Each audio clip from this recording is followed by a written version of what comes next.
रविदास जी को पंजाब में रविदास कहा, उत्तर प्रदेश, मध्य प्रदेश और राजस्थान में उन्हें रैदास के नाम से ही जाना जाता है। गुजरात और महाराष्ट्र के लोग रोहिदास और बंगाल के लोग उन्हें रुईदास कहते हैं। कई पुरानी पांडुलिपियों में उन्हें रायादास, रेदास, प्रेमदास और रौदास के नाम से भी जाना गया है। कहते हैं कि माघ मास की पूर्णिमा को जब रविदास जी ने जन्म लिया वह रविवार का दिन था, जिसके कारण इनका नाम रविदास रखा गया।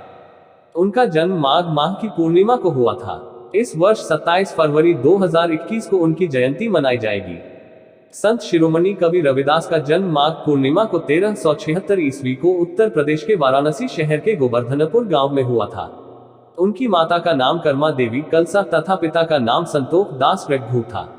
उनके दादा का नाम श्री कालूराम जी, दादी का नाम श्रीमती लखपति जी, पत्नी का नाम श्रीमती लोना जी और पुत्र का नाम श्री विजय दास जी है। रविदास जी चर्मकार कुल से होने के कारण वे जूते बनाते थे। ऐसा करने में उन्हें बहुत खुशी मिलती थी और वे पूरी लगन तथा परिश्रम से अपना कार्य करते थे।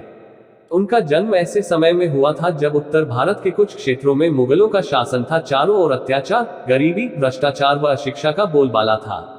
उस समय मुस्लिम शासकों द्वारा प्रयास किया जाता था कि अधिकांश हिंदुओं को मुस्लिम बनाया जाए। संत रविदास की ख्याति लगातार बढ़ रही थी, जिसके चलते उनके लाखों भक्त थे, जिनमें हर जाति के लोग शामिल थे। ये सब देखकर एक परिद्ध मुस्लिम साधना पीर उनको मुसलमान बनाने आया था। उसका सोचना था कि यदि रविदास मुसलमान बन जाते हैं तो उनके लाखों भक्त भी मुस्लिम हो जाएंगे।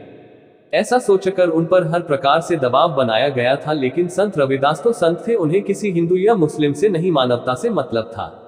संत रविदास जी बहुत ही दयालु और दानवीर थे। संत रविदास ने अपने दोहों व पदों के माध्यम से समाज में जातिगत भेदभाव को दूर कर सामाजिक एकता पर बल दिया और मानवतावादी मूल्यों की नींव रखी।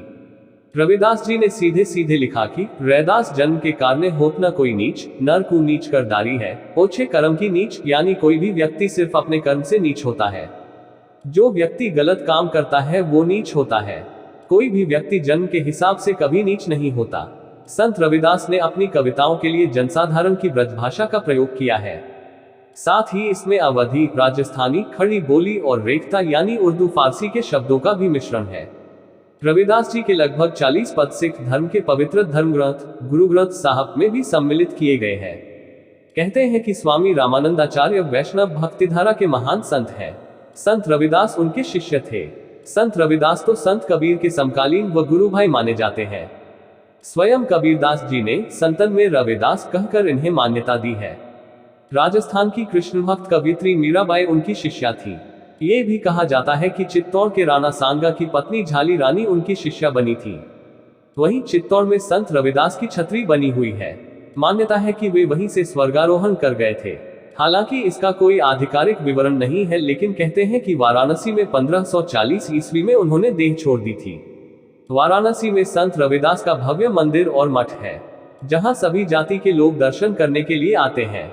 वाराणसी में श्री गुरु रविदास पार्क है, जो नगवा में उनके यादगार के रूप में बनाया गया है, जो उनके नाम पर गुरु रविदास स्मारक और पार्क बना है।